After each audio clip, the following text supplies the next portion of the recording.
ఈరోజు దేవుని యొక్క వాగ్దానము కీర్తనలు 4వ కీర్తన 1వ వచనం. ఇరుకులో నాకు విశాలత కలగచేవాడు నీవే. దేవుడి వాక్యం నిలిచింది గాక. ఆమేన్. అవునండి, భక్తుడు చెప్తున్నాడు తనకున్న ఇరుకులో, ప్రతికూల పరిస్థితుల్లో మరి దేవుని సన్నిధిలో చెప్తున్న మాట ఏంటంటే, నా ఇరుకులో దేవుడు నాకు విశాలత కలగచేసావు అని దేవుని యొక్క వాక్యం సెలవిస్తుంది. భక్తుడు మరి తన ఇరుకులో ఉన్నప్పుడు, ఇబ్బందుల్లో ఉన్నప్పుడు ఆ ఇరుకులోని దేవునికి మొరపెట్టాడండి. ఆ ఇబ్బందుల్లోని దేవునికి మొరపెట్టాడు.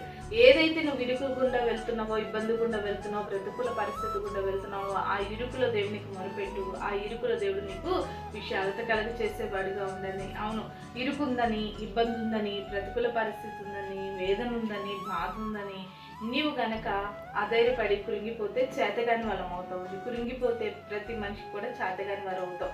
కృంగిపోవద్దు, ఎందుకంటే నీ ఇరుకులో నీకు విశాలత కలుగ చేసే దేవుడు నీకు ఉన్నాడు. ఇరుకు ద్వారంలో నువ్వు ప్రవేశించు, విశాల మార్గంలో దేవుడు నిన్ను నడిపిస్తాడు.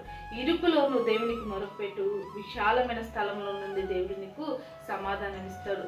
ఇరుకులో దేవుని వెతకడం నువ్వు స్టార్ట్ చేయి, విశాలమైన ఆశీర్వాదం దేవుడు నీకు కలుగ చేస్తాడు. భక్తుడు చెప్తున్నాడు, ఇరుకులో నాకు విశాలత కలుగ చేసిన వాడవు నీవే ప్రభువా. నిజమే, ఇప్పుడు ఏ ఇరుకు గుండా నువ్వు వెళ్తున్నావో దేవుడు విశాలత నీ జీవితంలో చేయబోతున్నాడు. కాబట్టి ఇరుకుని బట్టి అధైర్యపడక, విశాలతనిచ్చే దేవుని బట్టి ధైర్యంగా ఉంది. దేవుని స్తుతించు, ఇదిగా దేవుడిని దీవించునుగాక.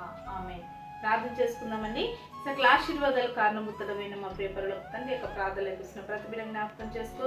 ఏ ఇరుకకుండా బిడ్డలు వెళ్తున్నారో ఆ పరిస్థితిని చుడిపించి విశాల మార్గంలోని బిడ్డలను నడిపించి విశాలమైన ఆశీర్వాదం దయచేయమని యేసు నామములో ప్రార్థిస్తున్నాం తండ్రి. ఆమేన్.